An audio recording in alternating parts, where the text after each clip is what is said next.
A Ordem dos Advogados do Brasil, Seção São Paulo, pelo seu presidente, Dr. Marcos da Costa, através do Departamento de Cultura e Eventos, coordenada pelo Dr. Humberto Luiz Borges Durso, tem a grata satisfação de receber hoje nesta casa a doutora Maria Cristina Ramos de Stefano, que é médica psiquiatra, graduada em Medicina pela Faculdade de Ciências Médicas de Santos, palestrante e autora do livro Suicídio, a Epidemia Calada, que é o tema desta palestra.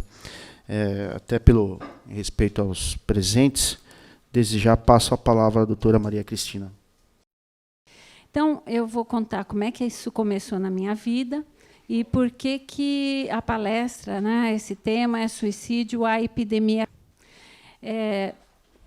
A questão é o seguinte, isso é um quadro do meu filho, Felipe, numa fase muito boa da vida dele, chamada fase azul. Ele pintava, escrevia muito bem, inclusive ele tinha um blog, ele também era funcionário público, e numa situação de muita surpresa para nós, ele se matou provavelmente no dia 25 de novembro de 2012. Então, eu sou médica e sou... na medicina, eu já tive duas especialidades, né? Primeiro, eu fui sanitarista até 96, e depois de 96, eu fiz o título de especialista e passei a ser médica psiquiatra. Nesse tempo, né, de 96 até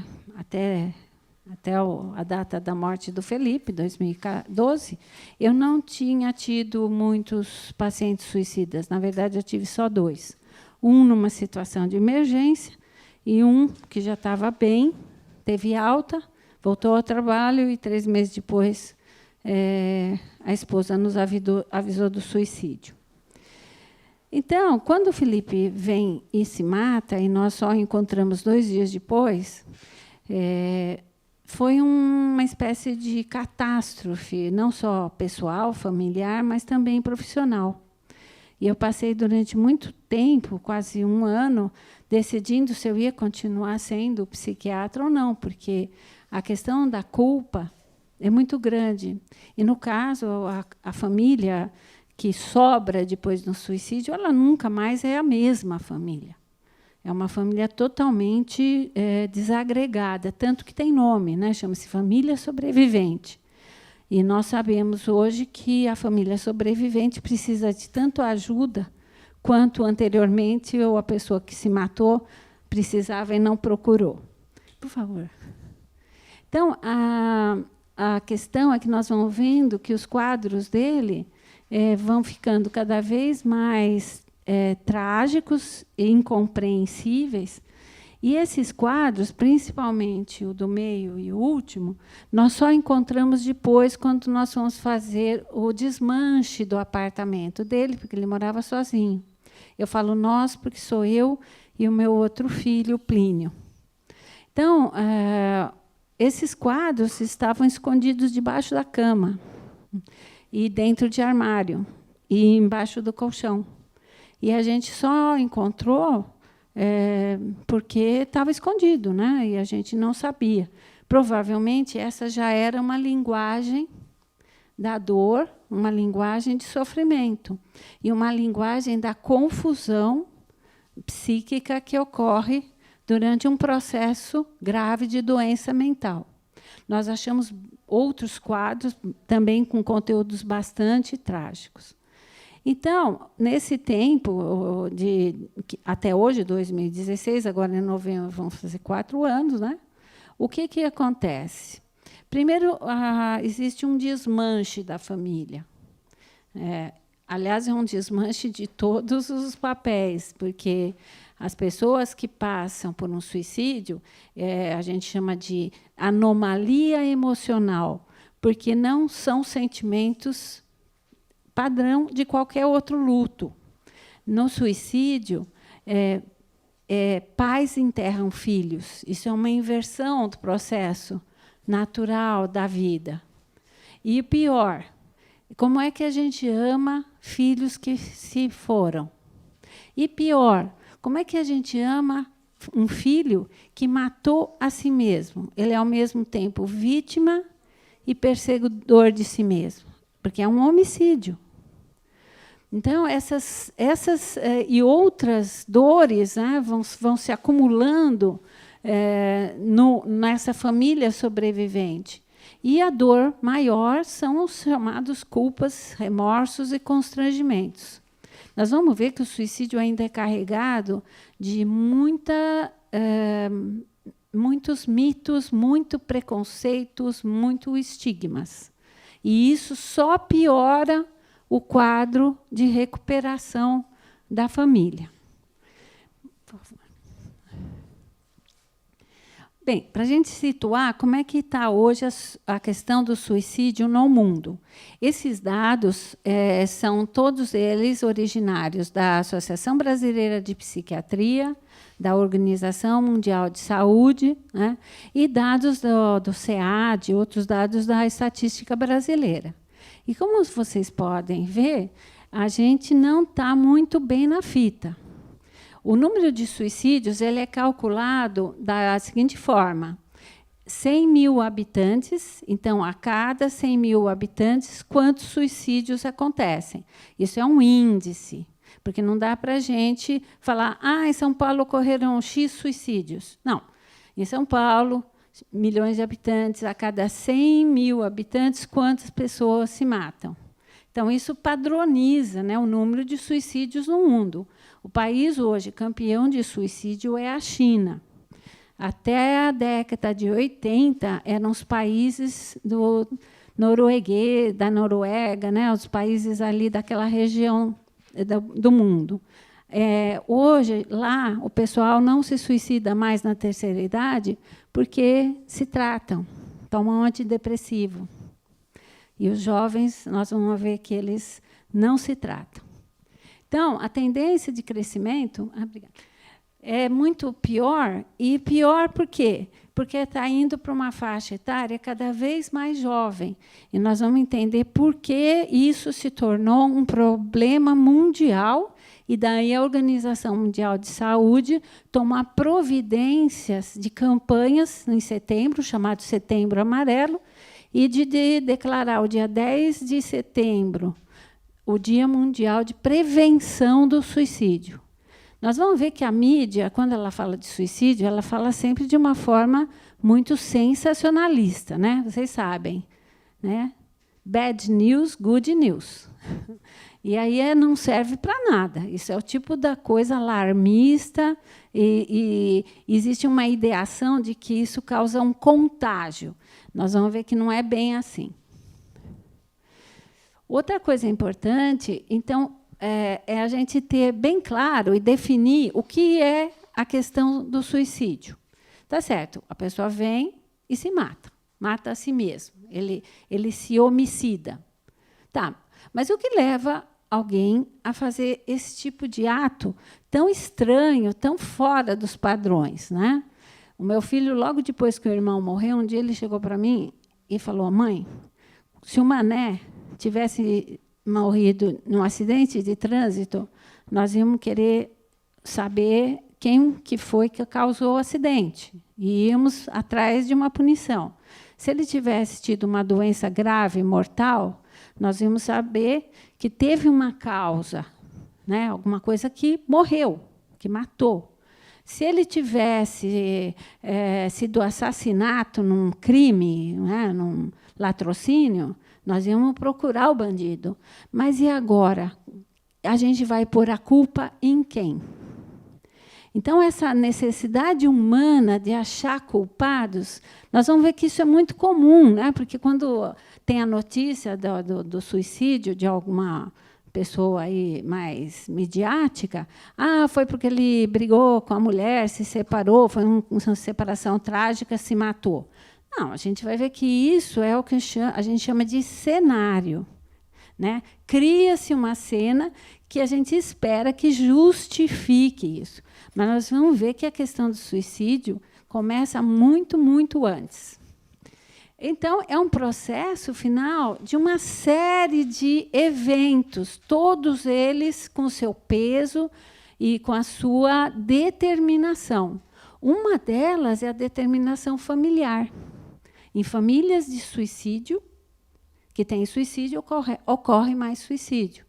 Né? Tanto que nós vamos ver que, quando a gente vai perguntar sobre a situação que desencadeou, a pergunta médica ou a pergunta do serviço social sempre é: tem casos na família?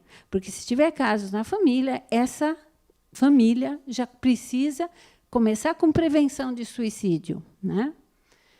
Outra coisa séria é que é exatamente uma série de fatores que vão mudando a história de vida de alguém. Alguém estava indo dentro de um padrão de comportamento, de padrão social, de padrão de desenvolvimento, e, de repente, acontece aí um desvio de rumo. Isso é outra coisa interessante de perguntar. De um tempo para cá, houve mudanças no comportamento dessa pessoa? Ela começou a faltar? Abandonou o emprego? Está se isolando demais? Deixou de fazer coisas que antes tinham valor? Né? Esse é um dado muito sério. Por favor. A questão é interessante, que é quanto ocorre de suicídio ao longo da vida. Então, se a gente pegar 10 habitantes comuns, né, vamos imaginar aqui 100 habitantes, essa sala tem 100 lugares. Nós vamos ver que, normalmente, 17 pessoas, entre 17 e 20 pessoas, têm ideias suicidas. Mas é aquele tipo assim: hoje podia cair um raio na minha cabeça para eu não ir ter que fazer aquela prova maldita. Né? Ninguém vai levar a sério isso. Né? Às vezes é um pouco mais sério, né? Do tipo, se eu sofresse um acidente de carro ou se eu tivesse uma doença bem grave, eu não ia ter que enfrentar essa situação que eu tenho que enfrentar.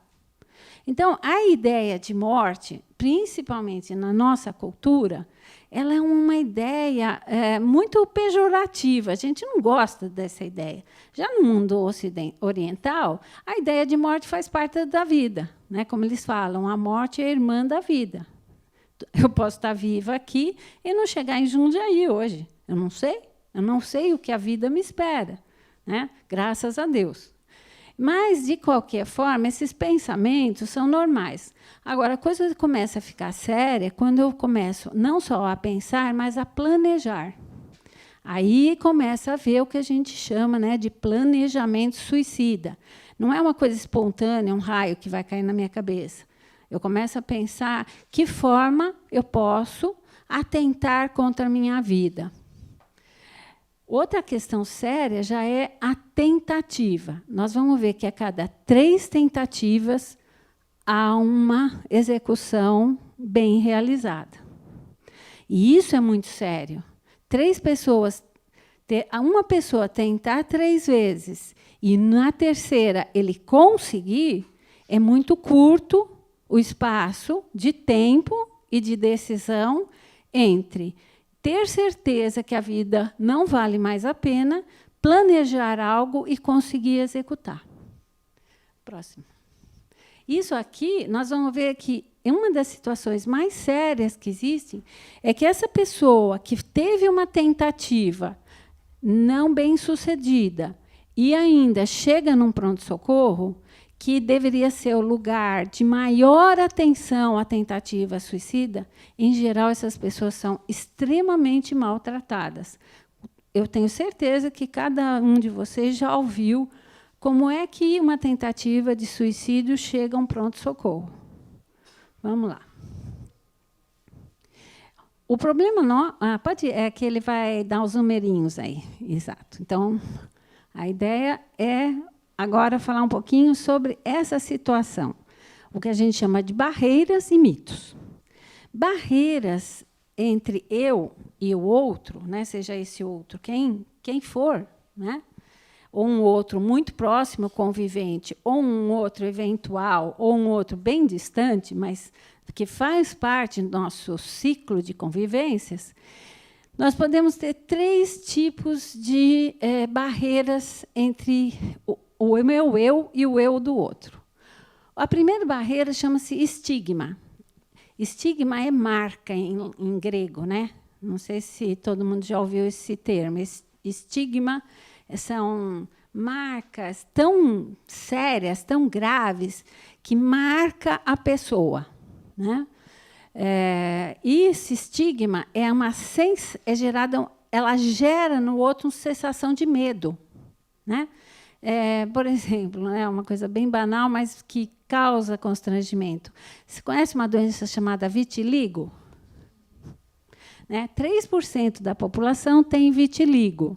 Vitiligo é o quê? É uma despigmentação da pele, que não forma mais melanina, porque não tem mais as células, né, os melanócitos. E aí fica, né, às vezes, em redor da boca, em redor dos olhos, na face, no dorso das mãos. Muita gente tem medo de gente que tem vitiligo, porque fica estranho, né? E a gente sabe que aquilo lá não tem como passar, não pega. Eu sou de um tempo, não sei se vocês aqui tem alguns mais velhos, né? Mas quando eu era criança, a gente não podia falar câncer. Né? Não sei se vocês lembram disso. Não fala naquela doença ruim. Né? Então, quando falava assim, fulano está com câncer, a gente não falava, né? Que senão o medo era de pegar. Então, esses preconceitos, né, que são as ideias pré-concebidas, né, esses mitos. E, por último, o pior de todos é quando meu comportamento é um comportamento discriminatório. Eu me comporto, me afasto, falo e ajo de forma discriminatória através desses preconceitos, desses estigmas. Então não vou fazer de jeito nenhum limpeza de pele com aquela moça, porque ela tem vitiligo nas mãos. Né? Quer dizer, a ideia aí é baseada sempre numa coisa de ignorância, de uma ideia precária, pré-concebida. E, por fim, né, além de tudo, dessas barreiras, que são muito mais comuns do que a gente imagina. Né? A gente fala, eu não tenho preconceito. Imagina, não existe. Né? Acho que o Dalai Lama não tem... Será que ele não tem preconceito contra os chineses? Né? Madre Teresa de Calcutá é santa, mas será que ela não tinha preconceito? Né? Não sei. A gente falar não tenho preconceitos é ignorar e conhecer muito pouco a si mesmo. Né? Por fim, os mitos.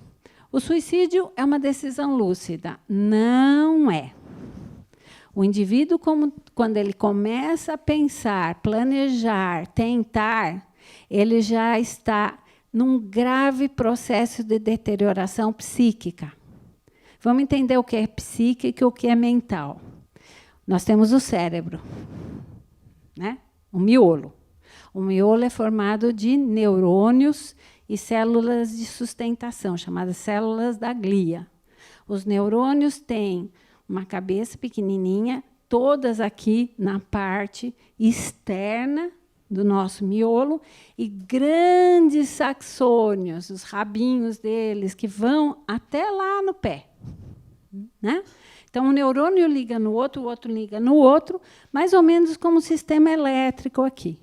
Então, vamos falar que aqui nós temos um neurônio. Qual que é o seu nome? O Benê está ali, ele é a cabeça do neurônio, chama-se axônio. Imagina o tamanho de dendritos, de axônio que tem aqui. Né? Nem sei onde vai até isso aqui. Né? Vai embora. Vai passar cabo, vai ter wireless, vai mais longe. E lá no fim tem um monte de tomadinhas, né? De plugs. Esses plugs estão ligados a outros fios que vão levar essa mensagem cada vez mais longe. Moral da história. Isto é o nosso cérebro. Mas o que tem que o Benê está fazendo? O que esse neurônio aqui está fazendo? Ele está filmando, ele está documentando um processo. Quanto mais limpo, quanto mais enxuto, quanto mais perfeito for essa mensagem, mais chance dela chegar onde tem que chegar. Eu não sei onde está chegando, nem imagino. Né?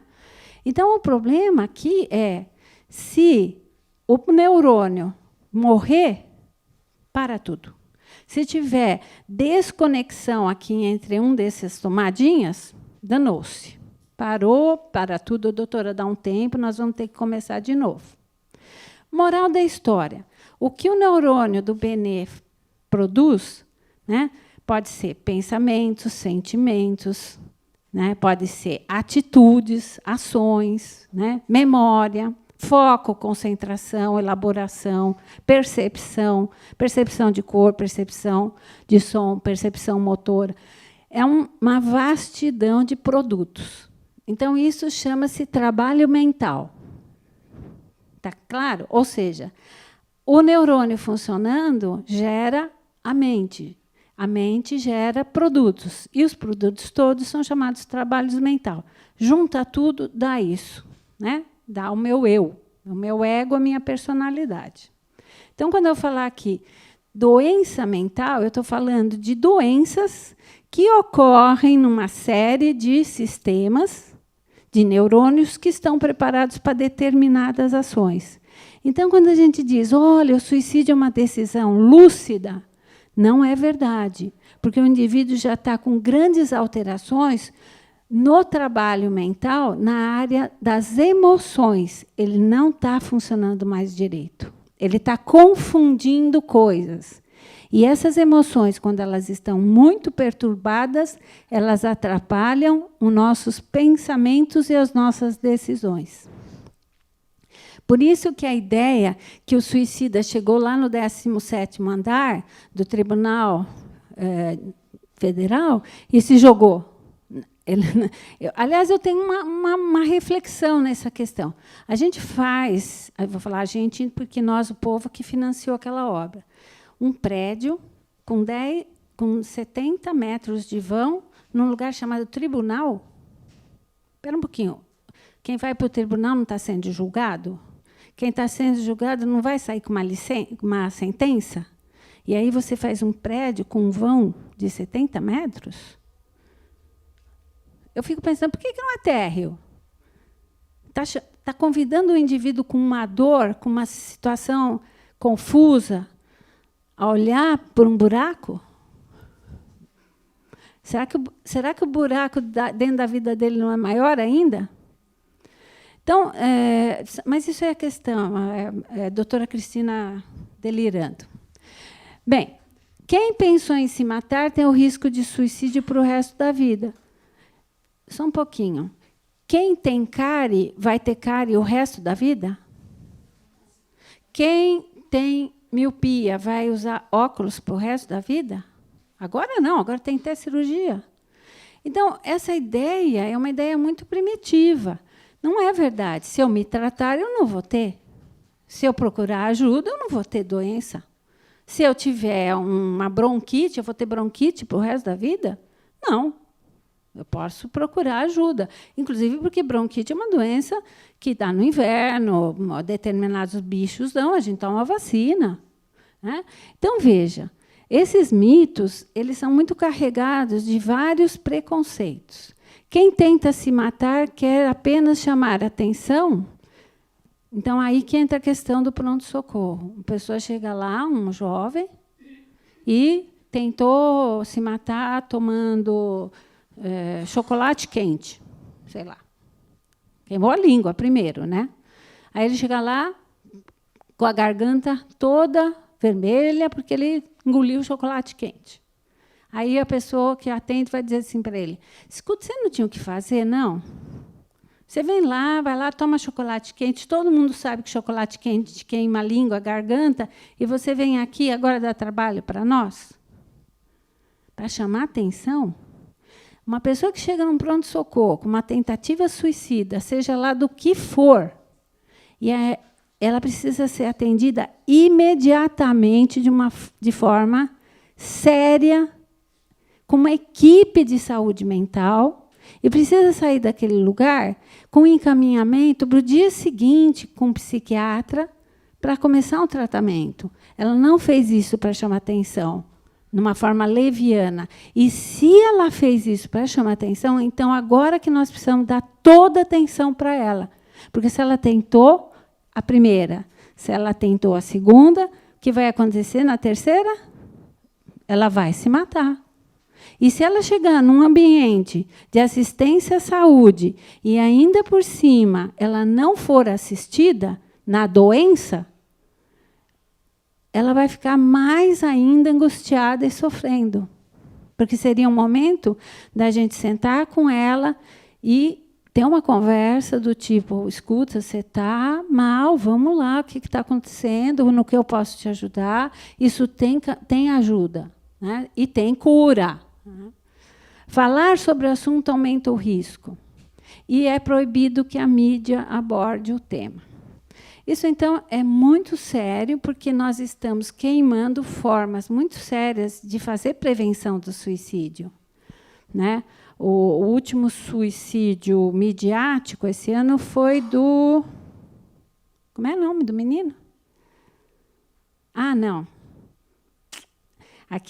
Aquele rapaz que morreu no acidente de carro, com o carro a 150 por hora, depois que ele saiu do show. Qual é o nome dele? Foi suicídio? O que vocês acham? Não? Espera um pouquinho. Eu saio de um show, eu sou cristiano, cansadésimo, exausto. A gente sabe que esses shows deixam a pessoa assim, num bagaço. Pego a minha namorada, entro num carro super veloz, super potente, e digo para o meu motorista, toca o pau que eu não vejo a hora de descansar. Aí ele estava sem cinto de segurança, com a namorada deitada no banco de trás. Gente, não é suicídio? É.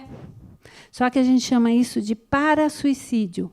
É óbvio que a pessoa não queria morrer. Ele não contava com um desastre à frente. Mas isso é uma forma muito leviana de encarar uma situação de risco. Então, a gente chama de parasuicídio, um suicídio em paralelo. É óbvio que ele não queria morrer. Ah, mas foi um acidente. Acidente foi. Ficar sem cinto não foi acidente. Foi intenção suicida. Então, muitas vezes, quando a gente fala que a mídia aborda o tema e proibido, gente, que oportunidade se perdeu de falar não ande sem cinto de segurança. Matou de forma precoce, extremamente doentia, um jovem que tinha um futuro promissor. Não. Alguém ouviu a imprensa falar isso? Eu não ouvi. Então, quando a imprensa fala, ela fala de forma sensacionalista. Ela não procura aquele fato para prevenir, né? No ano passado, teve a morte do Robin Williams. Alguém falou na imprensa que ele vinha se tratando há anos de depressão e que ele entrou numa fase de alcoolismo terrível. Gente, precisava falar, apesar de todo o tratamento que ele se submeteu, ele abandonou o tratamento, entrou numa fase de alcoolismo agudo, que se sabe, e se matou. Essa pessoa estava bem? Ela decidiu se matar de um dia para o outro? Não, ele era portador de transtorno bipolar. E nós vamos ver como isso é grave. Então, falar sobre o assunto, eu brinco um pouco, eu falo assim, então é melhor a gente começar a parar de falar do Aedes, porque se a gente for falar de mosquito, vai ver que é isso que está aumentando tanto, né? Não é verdade. Então, vamos parar de falar. Agora, outubro cor-de-rosa, né? Todos nós já recebemos milhares de lacinhos, não recebemos? Por quê? Vamos fazer palpação de mama. Não esqueça de ir na sua ginecologista uma vez por ano. É prevenção de câncer de mama. Então, falar sobre câncer de mama aumenta o câncer de mama? É óbvio que não. O que acontece é que quanto mais mulheres fizerem autopalpação a partir dos 14 anos de idade agora, 14, não é mais 20, não é quando começa a vida sexual, é a partir da mama crescer, a gente vai fazer diagnóstico precoce, e quanto mais precoce, mais fácil de tratar. Quantos anos hoje uma mulher faz o tratamento e tem sobrevida de câncer de mama? Em média. Quantos anos vocês acham? Mais de 10 anos. Às vezes nem morre do câncer de mama, vai morrer de outras causas. Então, de 10 a 15 anos. Bem, gente, vamos controlando aí meu tempo. Tentativa prévia, doença mental e outros fatores. Então, quando a gente vai avaliar os fatores de risco, nós precisamos realmente avaliar se a pessoa já não tinha problemas na sua saúde mental. Olha só, 50% dos que se suicidaram já tinham uma tentativa prévia. Lembra aqui os 100 pessoas? 50, corta no meio, já tinham tentativa. O que será que aconteceu que eles não foram prevenidos do risco? Nós vamos ver que a situação é muito grave. Os suicidas têm uma doença mental não diagnosticada. Gente, agora vamos fazer uma brecha aqui.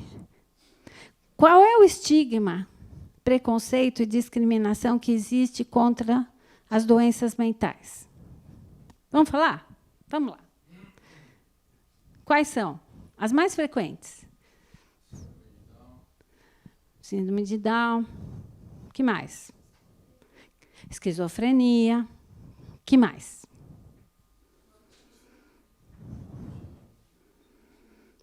Vamos lá, que mais? Quem trata doença mental? É? Não, nem sempre. Hoje, quem mais trata é o neurologista. Vamos voltar aqui no Benê. Ele e o neurônio dele. O neurônio dele parou de funcionar, é um neurônio da área emocional, e esse neurônio parou de secretar uma substância chamada serotonina, não tem mais. Parou, não funciona. Aí a pessoa começa a ficar deprimida, triste, uma tristeza que não acaba nunca, uma tristeza que não deixa ela trabalhar, uma tristeza que não deixa mais ela gostar de piada, uma tristeza que deixa ela na cama. Então, não é tristeza, é depressão. Aí ela vai no neurologista, porque se ela for no psiquiatra, qual vai ser o rótulo que ela vai ter? Que ela está ficando louca. Né? Então, hoje, a maioria das doenças mentais são tratadas pelo neurologista. Mas o neurologista, não, ele sabe que o neurônio não está bem, mas ele não sabe, porque não é a especialidade dele consertar a produção de serotonina.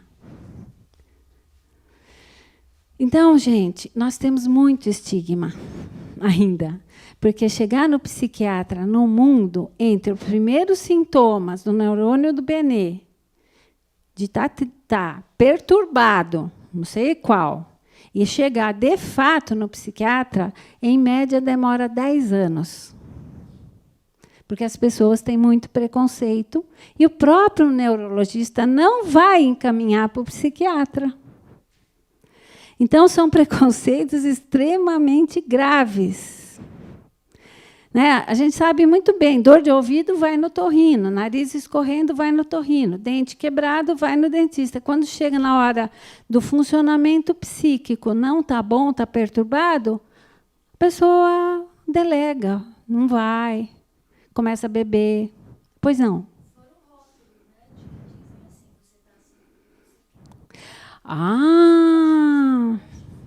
Ou você está assim porque você quer, porque você não se esforçou, ou porque você não é forte. Você é fraca, uma covarde. Ou então, porque você está sem fazer nada, e a melhor coisa é você arranjar um trabalho, porque ficar em casa é horrível. Ou seja, os rótulos morais em cima das doenças mentais são muito pesados. Essa ideia de que doença mental é um distúrbio do neurônio lá do Benê e que todo o sistema que liga um neurônio com o outro no sistema afetivo está perturbado, porque não funciona, não tem serotonina, não existe ainda essa ideia, que é uma doença neuroquímica e que ele precisa tomar remédio para trazer a serotonina de novo para as doses esperadas. Bem, esse é o quadro mais sério que nós temos. Esse estudo foi feito em Campinas pelo professor Neuri Botega, que é uma pessoa, um professor da Unicamp, especialista em suicídio. E aí nós vamos ver, vocês podem ver aí mais pertinho, que a faixa vermelha da pizza, isso é um gráfico em pizza, né? É uma pizza bem cortada de forma desproporcional. Alguém vai comer muito, alguém vai comer muito pouco. Mas olha aqui, o vermelho são os transtornos de humor, depressão e transtorno bipolar. Dá 35,8. Vamos dizer 36 para arredondar. Mas aí vai juntar com aquele cor-de-rosa lá de cima, que é o 22,4, que são os transtornos por uso de substâncias psicoativas, que está 22 com 36, 58, né? 58 é mais que a metade. Então, gente, esse é um problema que nós estamos enfrentando hoje no mundo. Principalmente no mundo ocidental e no mundo oriental, bem do lado de lá, porque aqui no Oriente Médio não se sabe. Nós não temos esses dados. Então, o que acontece aqui é que mais da metade dessas pessoas tem as duas patologias, que são chamadas comorbidades, depressão e alcoolismo, alcoolismo e depressão. Porque quando a gente fala uso de substância psicoativa, não são as ilícitas só. As ilícitas são muito pouco desse quadro. A grande substância psicoativa mais usada no mundo não é o álcool, é o café. Mas a gente não se mata por causa de cafeína, ao contrário, né?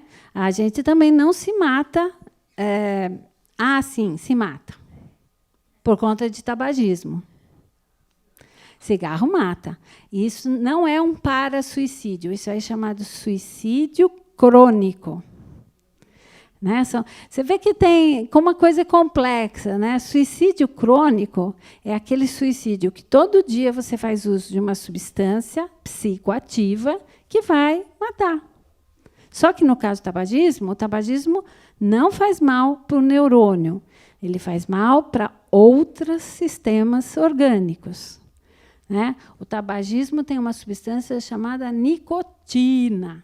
Tudo que termina em ina são substâncias psicoativas. O problema aqui nosso é que, nesse caso, a depressão é depressão grave. E o transtorno chamado transtorno bipolar, onde existe um ciclo entre euforia grave, doentia, e depressão grave. São picos e vales da alteração de humor. E isso é uma doença muito grave. E precisa de tratamento. E tem tratamento. Né? O problema é que as pessoas não se percebem fazendo esse tipo de oscilação. Gente, TPM não é transtorno bipolar. Oi? Então, vamos lá. Porque, senão, coitado de nós. Né? Mas é mais ou menos é chamado ciclotimia. E a ideia, então, não é classificar como transtorno. Outro pedaço grande é aquele azul ali, ó, transtornos da personalidade. Aí vocês conhecem bem, né? Todos os transtornos da personalidade acabam sendo... vai para a marginalidade. É o transtorno bipolar, o transtorno antissocial, o psicopata, né? Olha que tamanho que é da fatia, gente. 11%. Pois não. Aqui não, mas a faixa etária foi, acho que, de 18 a 35 anos, se não me engano. Não pegava idoso e nem adolescente. Gente, é muita gente. Transtorno de personalidade vai muito ao suicídio. A gente vai ver que eles são muito impulsivos e eles se matam de uma forma muito impulsiva. Quer dizer, de repente, assim, eles procuram mortes, e mortes geralmente muito violentas. Né? Vamos lá. Já deu 40 minutos. Pode passar isso, que esse é muito... Esse é muito, muito grande. Então, agora, características psicopatológicas. Essa é uma questão séria. São 3 características muito importantes que a gente precisa ver. Isso não precisa ser psiquiatra, não, gente. Na fila do ônibus, conversando com pessoas, a gente identifica isso. Identificar não é privilégio de médico. O médico faz diagnóstico. Mas identificação, que é a ambivalência, impulsividade e rigidez. Ambivalência é aquela história. O indivíduo quer...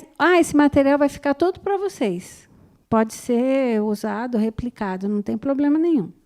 Então, a ambivalência é aquela questão assim, do vou ou não vou, faço ou não faço, decido ou não decido. Né? Então, a ideia não é morrer. A ideia é diminuir a dor psíquica. Porque vocês imaginam, aqui nós temos o Benê com um neurônio. Agora, cada sistema cerebral tem milhões de neurônios. Uma vez eles podem até funcionar bem, no dia seguinte eles podem não estar funcionando tão bem. Em média, demora 20 dias para começar o efeito de um antidepressivo. Quando a gente faz diagnóstico de um transtorno grave com risco suicida, a melhor coisa que a gente faz nesses primeiros 20 dias, ou a gente faz um processo chamado internação domiciliar, ou a gente encaminha para um hospital. Porque o risco, do dia que a gente faz o diagnóstico até o antidepressivo fazer efeito, é muito grave. Tem gente que se mata tomando antidepressivo. Então, às vezes, a gente dá 7 comprimidos e guarda o resto no prontuário. Eu não dou uma caixa, nem 2. E outra, aviso a família, escrevo lá, né? Prescrição de conduta, não deixar o indivíduo sozinho nem 1 minuto, nem no banheiro. Tirar chave do carro, tirar chave do banheiro, tirar chave do quarto. 24 horas de assistência, se for o caso, dormir junto. Porque eu não sei o que pode acontecer. A partir do momento que eu sou responsável pela vida do neurônio do Benê, não tem jeito. Agora é risco compartilhado. Né? Ou então, está delirando, está alucinando, está péssimo, perdeu 20 quilos, vai para o hospital. E hospital clínico não adianta, gente. Tem que ser hospital com gente que entenda, especialista no assunto. Então, ambivalência. Impulsividade. Eu quero que me matar dia 30 de fevereiro. Não. A ocasião faz o ladrão. Se o indivíduo tiver uma chance, é naquela hora que ele vai atuar. E isso é muito grave. Porque outro dia, uma paciente minha, e ela veio se tratar, porque ela é família sobrevivente, ela é irmã de um suicida. Ele já se tratava há 10 anos. E ele foi na casa dela, e estava muito calor esses dias, fez um calor brutal antes de começar aquele vento. E ela abriu a janela. Ela esqueceu. O irmão estava sentado, conversando com ela aqui. Ele levantou e falou assim, faz um cafezinho. Quando ela voltou, ele estava lá embaixo. E aí, e a culpa? Devia ter posto grade, devia ter posto a rede, esqueci que ele não podia ficar com a janela aberta. Gente, está dando um trabalho muito grande, né? São 2 irmãs, inclusive. Outra questão séria é que a pessoa, quando está doente mental, ela estabelece uma rigidez muito grande, principalmente quando tem doença no lado das emoções, né, no nosso lado afetivo, ela começa a viver uma coisa bem lá do passado, né? Tudo ou nada, preto no branco, comigo é assim, se não for assim. Uma irritabilidade incrível. Se você está assim, é por que você está assim? Se você está assado, por que você está assado? Para com isso, desliga esse telefone, não aguento o barulho da televisão, me deixa em paz. Né? Vou para o quarto que eu não estou aguentando. Ela começa a ficar assim muito rígida, muito irritável. Então, uma das coisas que... ele é muito sistemático. Ele é assim mesmo. Não é. Se a pessoa já era sistemática, ela fica pior. Então, a gente chama de acentuação dos traços da personalidade. Se uma pessoa já era mais isolada, mais tímida, piora muito. Né? Sentimentos. Isso é uma questão tão grave, gente, porque os sentimentos são... A gente, quando fala com adolescente, eu falo assim, são 3 sentimentos piores para o ser humano. Desespero, desamparo e desesperança. Né? O pessoal até brinca que são os 3D da depressão. Se associar com dependência química, o caminho do suicídio está aberto. Para adultos, né, intolerável, que é a questão de não suportar aquela dor, inescapável, que não tem saída. A pessoa não vê saída. E o pior, interminável, né? Não tem luz no fim do túnel. A pessoa fala isso para a gente. Eu não vejo luz no fim do túnel. E aí eu falo para ela, lógico, esse túnel que você se meteu tem curva. E agora eu sei onde estão as curvas e nós vamos sair desse túnel juntos. Então, essas sensações são muito trágicas. Avaliação. Avaliação já é uma atitude médica, ou de um psicólogo, ou de um assistente social, ou de uma enfermeira de pronto-socorro. Né? Já é uma atitude mais do pessoal da saúde mental. Tem doença mental? Tem história prévia de comportamento suicida? Tem aptidão para ser suicida? Ou seja, é impulsivo? É imaturo? Está com sintomas depressivos há muito tempo? Já tentou? Né? Características da personalidade, isso é outra questão séria. Fatores estressores crônicos e recentes. Agora, aqui uma pergunta. Nós brasileiros, estamos com fatores estressônicos crônicos ou recentes? Ambos os dois. Né? Enquanto sociedade, né, enquanto ambiente social, enquanto cidadania, nós temos fatores crônicos há décadas. Né?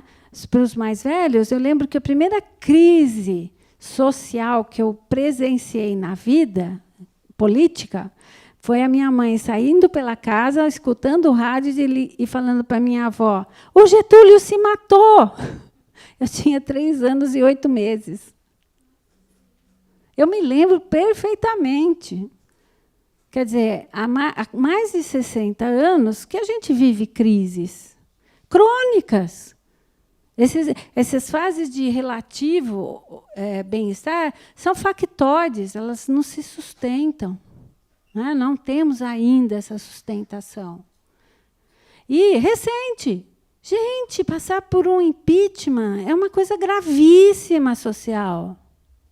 Mas parece que né, fica uma coisa assim. Eu uso vermelho, eu uso amarelo, eu uso branco, eu quero sair de cor-de-rosa. É uma coisa muito pouco levada a sério. Né? Nós não temos essa magnitude. Isso enquanto fator estressor social. Mas e o individual? Um país com 12 milhões de desempregados, todo dia, né? Eu não, porque eu sou profissional liberal, mas a minha agenda hoje é um queijo suíço. Tem buraco por todo canto. O pessoal liga e fala assim, ou eu compro o remédio ou eu vou na consulta. Então, eu falo, não vem na consulta e continua tomando o remédio. Fatores psicossociais e demográficos, é esse que nós estamos falando. Presença de outras doenças, como o doutor falou. Obesidade. Obesidade leva à depressão? Leva. Leva por 2 caminhos. Um, pela questão da autoimagem, da autoestima.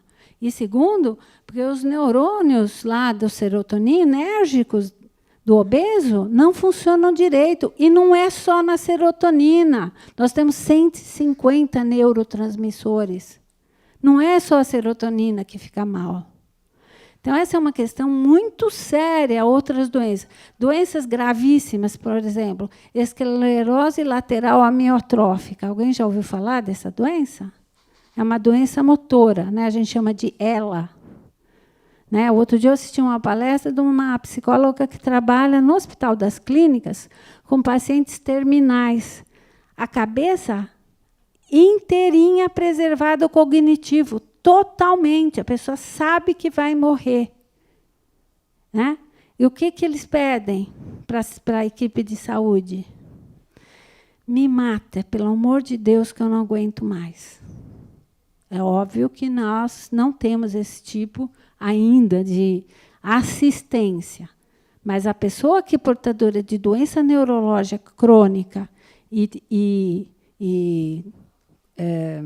contínua, elas querem morrer, porque elas estão lúcidas. Né? Pode ir.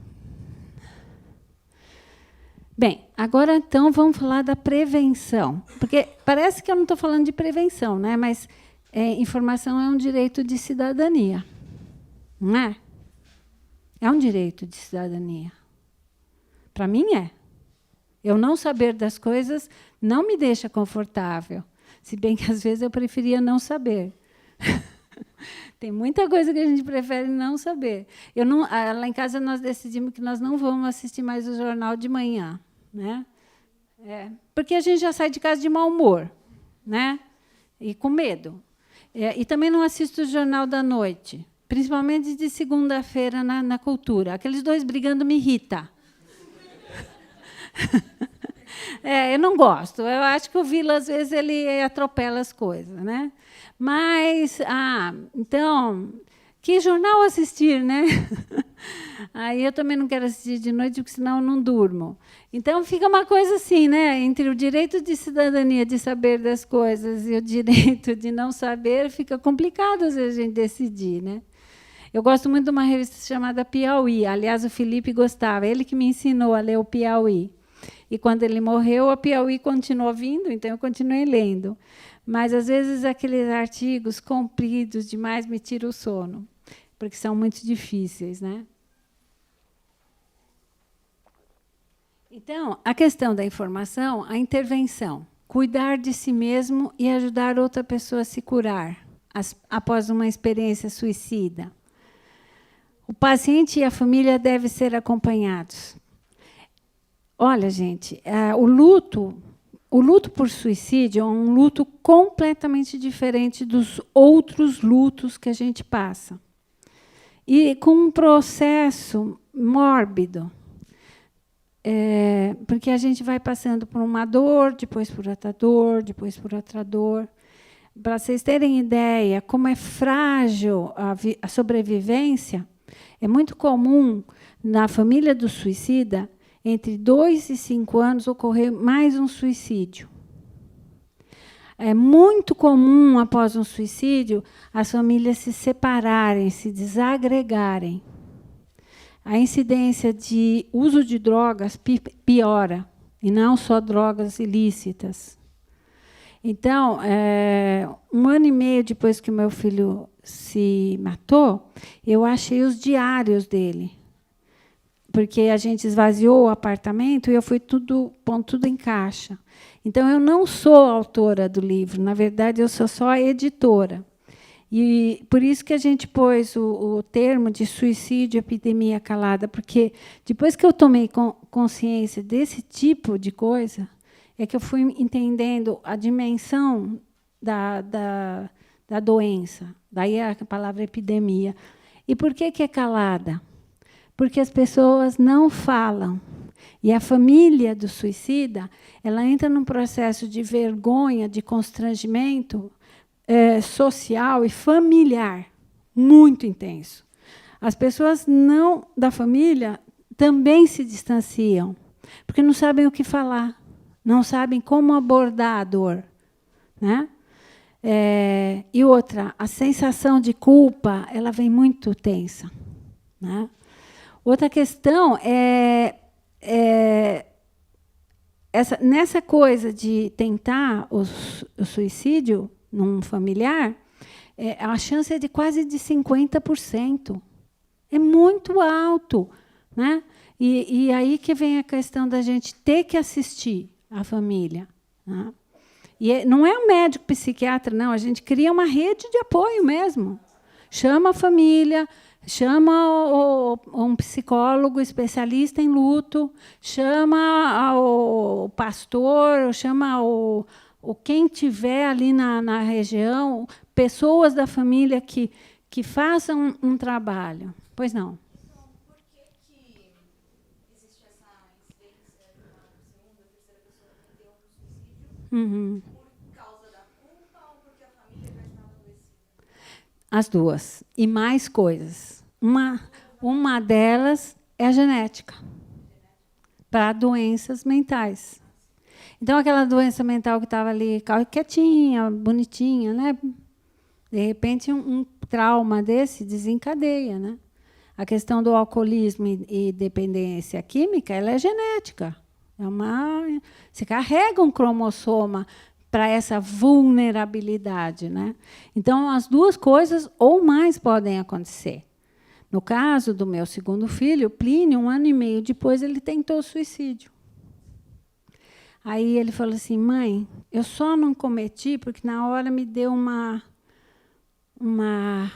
veio um pensamento. O que vai ser da minha mãe com 2 filhos suicidas? Aí ele falou, mãe, preciso de ajuda. Esse pediu ajuda. Então, veja, eu conheço familiares onde, depois de um certo tempo, outro filho se matou. É muito mais comum do que a gente pensa. E a família fica mais ainda isolada. Muda de cidade, é super comum. Muda de cidade. Vai para outro lugar onde ninguém conheça, para não ter até a convivência social. Sai do clube, muda de igreja, muda de trabalho, para não ter que falar sobre isso. Se eu não tivesse uma psicanalista fantástica que me ajudou dia sim, dia não, nos primeiros 6 meses, praticamente, porque eu não queria mais nem ser médica. Eu pensava, eu vou para o Guarujá, moro no Guarujá, vou vender sanduíche na praia, porque eu não sirvo para ser médica. Eu não ajudei meu filho. Muito sério. Eu fui incompetente. É sério isso. Vamos lá.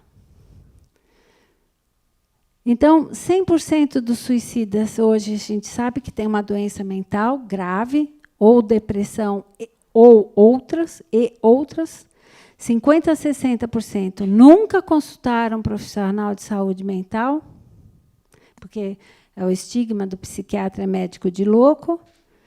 Metade dos que morrem por suicídio foram à consulta médica em algum momento, num período de 6 meses antes da morte. E 80% foram ao médico não psiquiatra no mês anterior do suicídio. O Felipe se tratava de enxaqueca, se tratava de insônia e tinha que fazer uma cirurgia de septo. Ele foi na neurologista, ele pediu para ela deixar a receita com 3 caixas do remédio. Ele foi no otorrino para marcar a cirurgia, fez uma ressonância do nariz e foi no UPS, no PA da Unimed, por conta de enxaqueca, e pediu para deixar o remédio injetável para ele. Sem querer, 3 profissionais ajudaram ele a se matar. Você acha que algum deles perguntou por que ele estava querendo todas aquelas receitas? Ou por que ele não estava melhorando da enxaqueca? Ou da insônia? Então, gente, este é um quadro que nós, médicos, vamos ter que fazer um meia-culpa muito grande, porque nós não perguntamos, né, como você está com a sua vida. É uma simples pergunta. Afasta o prontuário e pergunta, e agora, parou a consulta? Como que você está? Como está a sua vida? Você está bem? Ou você falou que está desempregado? Você falou que está bebendo um pouco demais? O que está acontecendo? Os colegas não fazem. Às vezes, nem nós, os psiquiatras. Então, é tão sério isso que uma das coisas que eu mais quero é ter a oportunidade de falar para médico. Outro dia, graças a Deus, eu fui numa palestra, me chamaram lá no HU, né, Hospital Universitário. Graças a Deus, tinha 150 médicos. E todos eles fizeram assim, quando eu perguntei. Né? Então, isso é uma coisa gravíssima. 80% dos suicidas passaram num médico no mês antes. Imagina se a gente conseguisse perguntar para esse mundo de gente, como que você está, cara? Né? Isso é prevenção. Promover qualidade de vida, essa é outra questão seríssima. Né? Aí voltamos lá no prédio do Lalau. Projeto Selo Amarelo para construções que atendam medidas de segurança preventivas de suicídio. Vocês têm ido em shopping aqui em São Paulo? Né? Outro dia eu fui no Eldorado. Antes a gente chegava, eu olhava lá embaixo, né? O mezanino lá de cima, da praça de alimentação. Vocês viram o que aconteceu? Tem vidro de 1,80 m agora. Por que será que puseram vidro no balcão ali, toda a volta, nos 3 andares? Para não pular. Exatamente. A gente soube do suicídio no Shopping Eldorado? É óbvio que não. Essa é outra questão muito grave, é a subnotificação.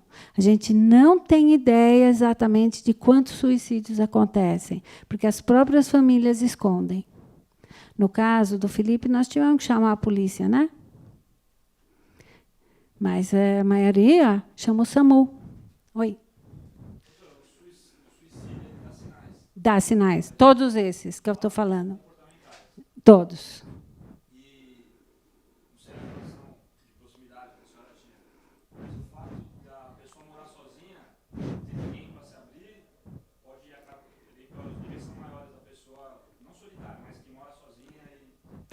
O perfil do suicida é homem, solteiro, divorciado, desquitado ou abandonado, desempregado e dependente químico.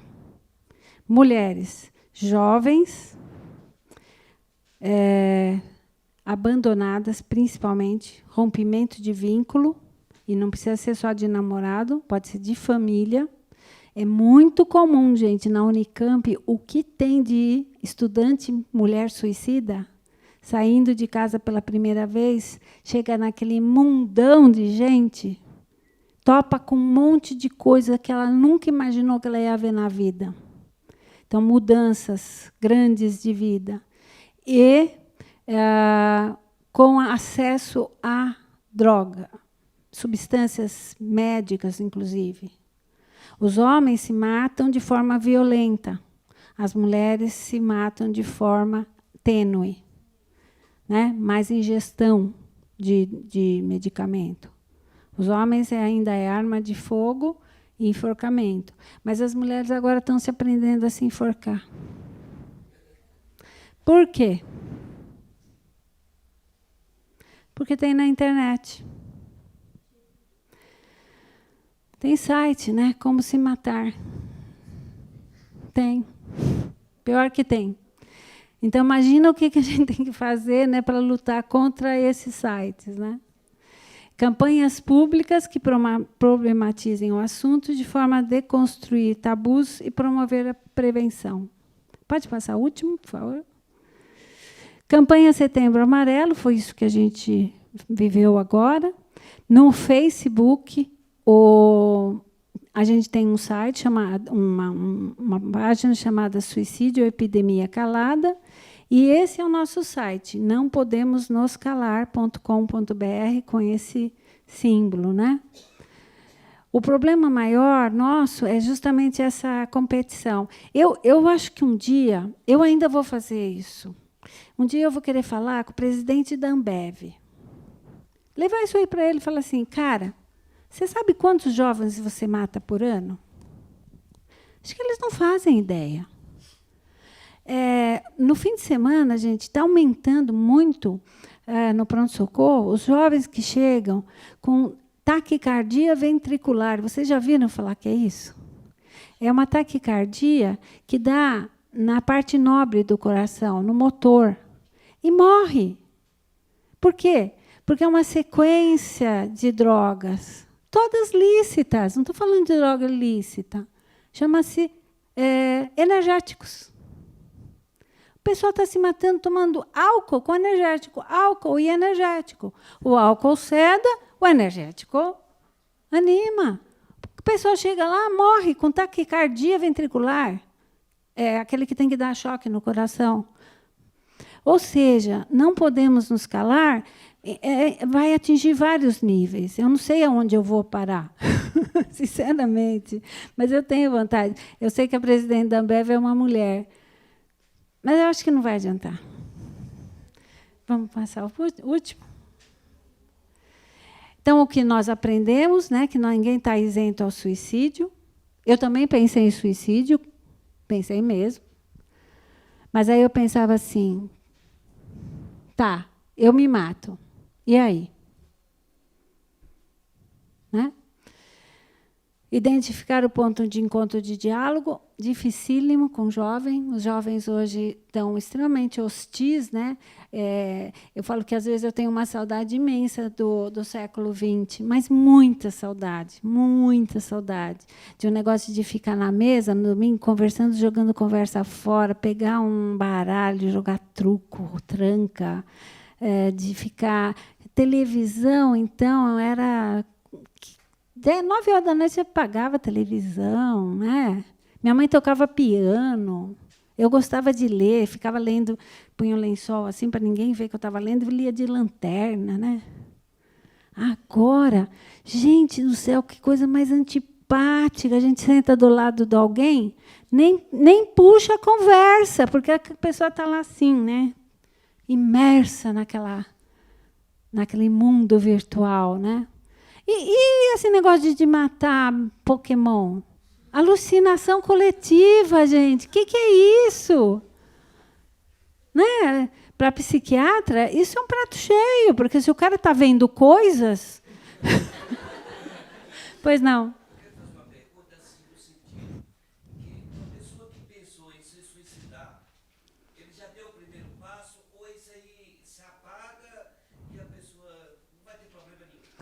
O que a gente sabe é as pessoas que sobrevivem a uma tentativa de suicídio e se tratam, elas têm pavor de pensar nisso de novo. Aliás, elas são excelentes depoentes a favor de viver a vida, né? As pessoas que se recuperaram e vivem e superaram as doenças que levaram a isso, elas têm um amor à vida indescritível. É a mesma coisa de pessoas que passaram por experiência de quase morte. Não sei se vocês já ouviram aquelas pessoas que quase morrem, vê lá Deus no fim do túnel, né? Tudo fica lindo, maravilhoso, e aí volta. Experiência de quase morte é uma enxurrada de uma substância chamada endorfina. E, realmente, aquela hora que dá aquela enxurrada de endorfina, ou a gente sobrevive ou a gente morre. Às vezes, a gente sobrevive. Então, essas pessoas, elas nunca mais veem a vida do mesmo jeito, porque dá uma revalorização muito grande. O que vale mesmo? Experiência de quase morte é uma espécie de... a gente vai lá no fundo do túnel, né, que as pessoas referem a essa visão em túnel, e depois aquela coisa, né, de conversar com Deus, né? Ah, meu Deus, o que eu estou fazendo aqui? Me manda de volta. Muitas pessoas falam mesmo que há um diálogo. Não sei se Deus responde, né? Mas aí volta e realmente a vida passa a ter outros valores. Passa a não ligar para um monte de besteira, né? Porque, aliás, a gente que passa por esse processo também, a gente fala assim, o que vale na vida? O que vale na vida é um negócio muito simples, chama-se solidariedade. É o não querer por o outro aquilo que me fez mal, né? Mas ainda a gente vai ter que evoluir muito. Descobrir a missão de vida. Então, um dia que eu estava lá, né, muito mal, a gente acorda mal, um dia veio uma vozinha na minha vida que falou assim, quem morreu foi ele e não foi você. Né? Aí, levei isso para lá para a psicanálise e cheguei a essa conclusão. Se eu não tinha morrido, é porque eu tinha alguma missão a cumprir. E se eu estava viva e tinha que passar por aquilo, aquilo devia servir de alguma alavanca para eu mudar aquilo que eu estava fazendo. Aí eu falei, bem, espera um pouquinho. Então, eu posso ser uma pessoa melhor, eu posso ser uma mãe melhor, eu posso ser um profissional melhor, porque eu tive essa experiência. Eu não tenho que desistir de nada, eu tenho que enfrentar. E estamos aqui, né, falando pelos cotovelos. Por favor, o último. Quando esse passarinho morre, já passei do meu tempo, mas quer dizer o seguinte, mais um cidadão brasileiro se matou. A cada 40 minutos, um brasileiro ou uma brasileira se mata. Pode ser o meu filho, pode ser o filho de alguém. E no mundo, a cada 40 segundos, uma pessoa se mata. Caem 3 Boeing cheios de gente todo dia e a gente não fica sabendo. Imagina se um avião cai, o drama que é. Mas aí o suicídio, ninguém fala. Por isso que é uma epidemia calada. O suicida é um sujeito calado, ele mostra os sinais, mas ele não fala. E se fala, fala uma linguagem cifrada. A família se cala. Os médicos são calados. Os governos se calam. Né? A sociedade se cala. Nós temos que acabar com isso. Né? No sentido de que não é para fazer sensacionalismo, mas nós precisamos prevenir doença mental. Nós precisamos diminuir a incidência de álcool, né? De alcoolismo, que é uma doença mental. E nós precisamos passar informação. E não é para a gente, qualquer pessoa, é para o cidadão. Você está do lado de alguém que pode estar com risco suicida e a gente não sabe. E lembre-se, tem o parasuicídio, tem o suicídio crônico, tem o suicídio agudo. Nós temos esse suicídio crônico e esse parasuicídio, geralmente são coisas muito simples. Usa cinto de segurança, né? Por exemplo. Né? Então, esses são os meus contatos, essas são as fontes que a gente usou, por isso que esse material é público. Tá? E a Poliana, que está aí me ajudando, ela é da comunicação, que ajuda a gente.